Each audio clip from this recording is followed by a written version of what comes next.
Oke guys, balik lagi bersama saya di F2 Farm. Nah, jadi untuk sekarang ini saya bakal mereview kandang lalat kita sendiri.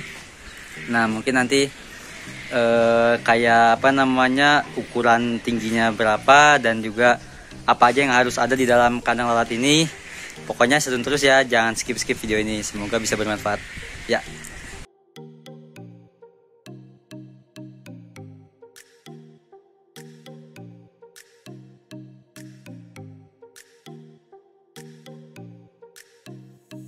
Ya, untuk luas dari kandang lalat kita sendiri ini 2x3 ya. Lumayan sih untuk segini, karena kan kita ini untuk masih skala kecil ya. Mungkin nanti bakal kita perbesar lagi di sana. Nah, tapi ini udah cukup produksinya udah cukup, menurut saya udah cukup maksimal lah gitu. Untuk kandang lalat yang berukuran segini udah lumayan lah gitu untuk kebutuhan kita atau kebutuhan pasar, itu udah mencukupi lah ya. Mungkin bisa dicoba. Ini tadi saya bilang ya, luasnya 2x3 meter. Nah, oke, yuk kita lanjut ke dalam. Oke guys, ini banyak ada tempat pembuangan. Nah, ini pintunya guys, pintunya ada, ini namanya jaring ini ya, waring. Nah, jadi ini untuk kandang lalatnya, dan di sini tempat untuk kita penetasan ya, penetasan sama pengambilan telurnya. Nah, ini kita lagi menetaskan telur nih guys, di bawah guys. Nah, ini lagi penetasan telurnya menggunakan dedak.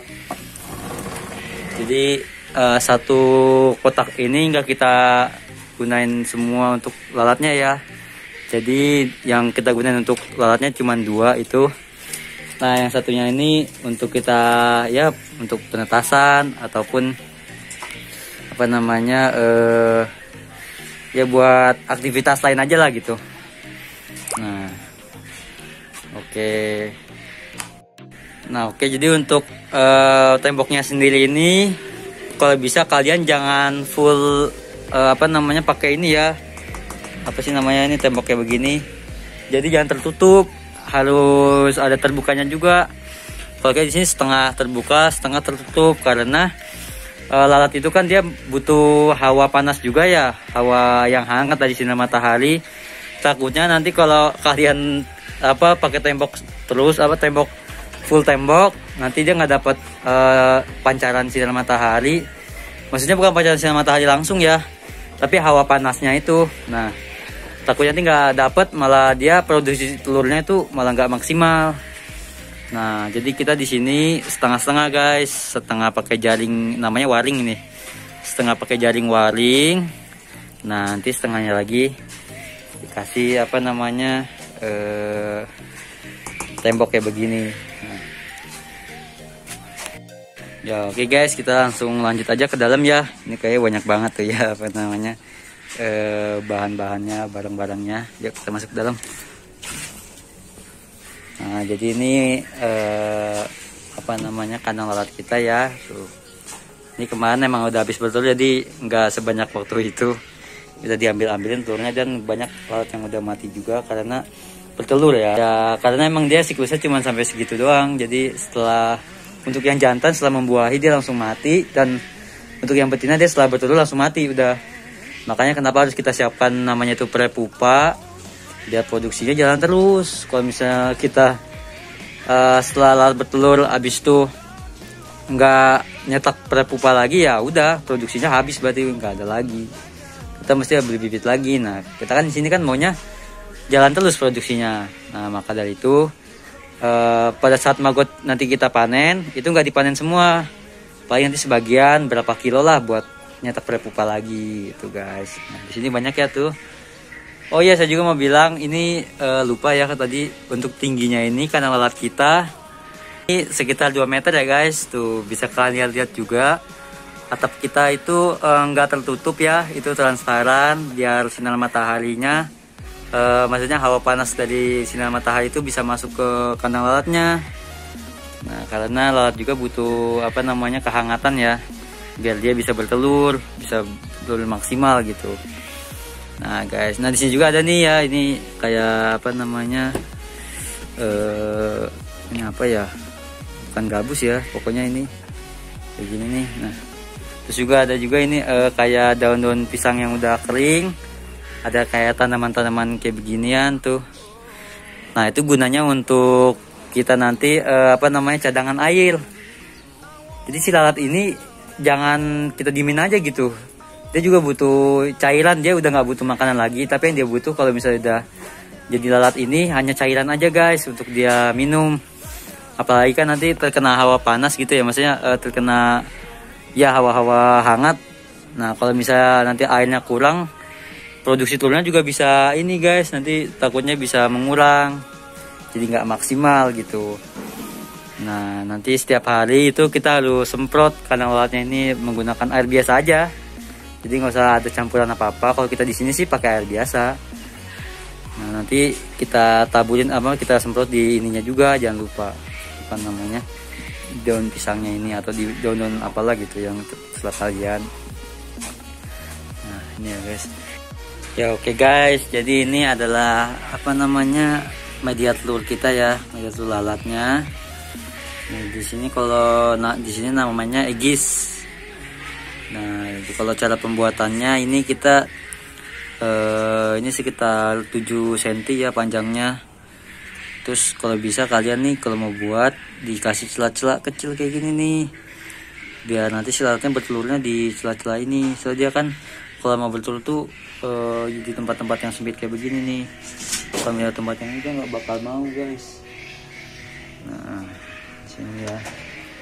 Dan juga di bawah telurnya ini kita kasih atraktan guys, namanya atraktan itu kayak apa namanya pemancing ya. Nah, jadi ini apa namanya bobo busuk, kayak bekas-bekas ikan lele yang udah mati, lalu buah-buahan udah busuk. Nah gunanya buat apa? Buat mancing lalat untuk bertelur. Jadi si lalat ini dia kalau ada bau-bauan yang menyengat, dia bakal tertarik dia untuk bertelur. Nah kalau bisa ditaruhnya itu di bawah atraktannya, di bawah media telurnya ya guys. Jadi biar nanti si lalat memancing, biar mancing lalatnya itu bertelur di sini, jadi nggak di tempat lain gitu. Nah itu untuk media telurnya. Oh ya saya juga mau bilang, jadi untuk ini pada saat penyiraman itu penyemprotan kandang lalatnya, diusahakan jangan sampai terkena ini ya guys, jangan sampai terkena apa namanya media telurnya ini. Karena kalau kena medianya, dia nggak bakal mau bertelur di sini guys. Ini semuanya kalau ini basah gitu ya, dia nggak mau bertelur nantinya. Jadi usahakan kalau misalnya kita mau nyemprot itu hati-hati ya. Kalau bisa dari luar nyemprotnya, atau kita nyiramnya ini cuman di walingnya aja, sininya aja, jangan di ininya, jangan di asbesnya. Jadi cuma di walingnya aja, sama di daun-daunan yang udah kita sediakan gitu yang buat cadangannya. Nah di situ guys, jadi kalau bisa ini jangan sampai basah ya gitu. Oke. Nah mungkin ada yang bertanya apa namanya tempat terbuka kita di mana. Jadi ini tempat terbuka kita ya guys, kita tutupin. Saya buka ya.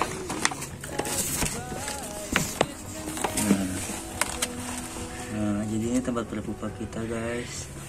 Ini udah pada di ini ya, udah pada jadi lalat. Tuh kita belum masukin lagi. Nah jadi kenapa harus tertutup kayak gini guys? Jadi pupa itu dia nggak boleh terkena sinar matahari. Dia tuh ibarat kayak memeditasi gitu ya. Dia lagi bermeditasi di dalam. Jadi maggot-maggot yang udah berwarna hitam, yang apa namanya, yang besar terus hitam itu tandanya dia udah pupa dan udah siap jadi lalat lagi. Itu kita harus ditaruh di tempat yang teduh, nggak boleh terkena sinar matahari sedikit pun. Karena kalau kena sinar matahari nanti dia malah beraktivitas kan, beraktivitas terus nanti cadangan makanan yang sudah dia makan selama kita budidaya itu, kita kasih sampah organik itu kekuras gara-gara dia beraktivitas, ada sinar matahari. Nah nanti jadinya nggak jadi lalat deh dianya. Nah maka dari itu kita harus naruh di tempat yang benar-benar teduh, tidak ada pancaran sinar matahari sedikit pun tuh ya. Kayak ini kita ditutup tuh. Nah nanti kalau udah kayak gitu kita tinggal tunggu aja guys. Dia jadi lalat lagi. Paling sekitar kurang lebih 5 harian ya dari kita masukin, atau mungkin gak sampai 5 hari ya, maksudnya kita masukin prepupa, paling gak lama lagi dia jadi lalat gitu. Nah ini kita harus lakukan rutin guys. Jadi saat panen itu jangan lupa kita masukin prepupanya juga. Nanti kalau kita lupa masukin, khawatir nanti nggak ada produksi lagi, kita produksinya habis. Nah, oke gitu ya guys, ini untuk prepupanya. Nah paling untuk suhunya sendiri untuk prepupa paling sekitar 27 sampai 30 derajat ya guys. Suhunya untuk prepupa. Nah untuk pengambilan telur lalatnya setelah kita masukin pupa dan dia udah misalnya lalatnya udah banyak gitu ya. Untuk pengambilan telurnya kalau kita sendiri di sini sih sekitar 3 hari sekali guys. 3 hari sekali nanti kita ambil tuh apa namanya egis-egisnya ini ya. Nah kalau yang mau tahu cara apa namanya pengambilan telurnya bisa lihat video saya sebelum-sebelumnya ya, itu ada di bawah-bawah tuh yang apa namanya cara budidaya maggot. Ya moga mah jelas gitu ya penjelasannya, atau mungkin itu cuma gambarannya aja, semoga bisa tergambar untuk kalian bagaimana cara kita mengambil telur lalatnya, terus cara kita apa namanya menetaskan. Nah itu bisa kalian cek di video-video saya sebelumnya. Oke guys. Ya oke guys, sekedar reminder juga ya. Jadi pada saat kalian sudah membuat kandang lalat terus ada lalatnya, diusahakan itu pada siang hari sekitar jam 10 sampai siang lah, pokoknya sampai jam 2-3an itu nggak boleh ada aktivitas guys di dalam kandang lalat, karena dari situ pada saat siang hari itu si lalat dia bakal bertelur dan juga bakal kawin siang hari. Nah takutnya nanti malah kita ngeganggu dan nanti malah produksi telurnya malah nggak maksimal.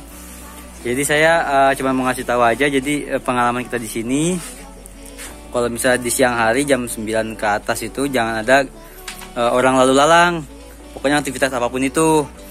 Nah maka dari itu jadi untuk penyiraman itu kalau bisa penyiramannya penyemprotannya dilakukan pada saat pagi hari sekitar jam 8 jam 7 ya. Oke paling segitu sih. Oke guys, paling segitu aja penjelasan dari saya untuk reviewnya. Mungkin kalau yang masih penasaran atau belum jelas bisa ditanyain aja di kolom komentar ya. Nah nanti insya Allah bakal saya jawab. Nah oke, jangan lupa untuk like, comment, dan subscribe, terus dukung channel kita. Oh ya mohon maaf sebelumnya kalau saya jarang upload karena ini lagi sibuk banget ngurus burung puyuh ya yang kemarin tuh, karena saya di sini sebagai apa namanya pengurusnya. Jadi setiap hari itu saya harus mengontrol karyawan saya dan mengurus burung puyuhnya nih, jangan sampai apa namanya ada yang sakit burung puyuhnya atau telurnya, nanti pendataan telurnya nanti malah acak-acakan. Jadi saya di sini mengurus juga. Nah mungkin mohon maaf kalau misalnya emang saya jarang upload ya, nanti insya Allah saya bakal bertahap lah, paling seminggu, paling kecil seminggu sekali lah nanti saya bakal upload selambat-lambatnya saya. Nah, pokoknya dukung terus ya biar saya lebih bersemangat lagi untuk membuat konten-konten yang bermanfaat dan juga bisa menginspirasi kalian semua. Oke.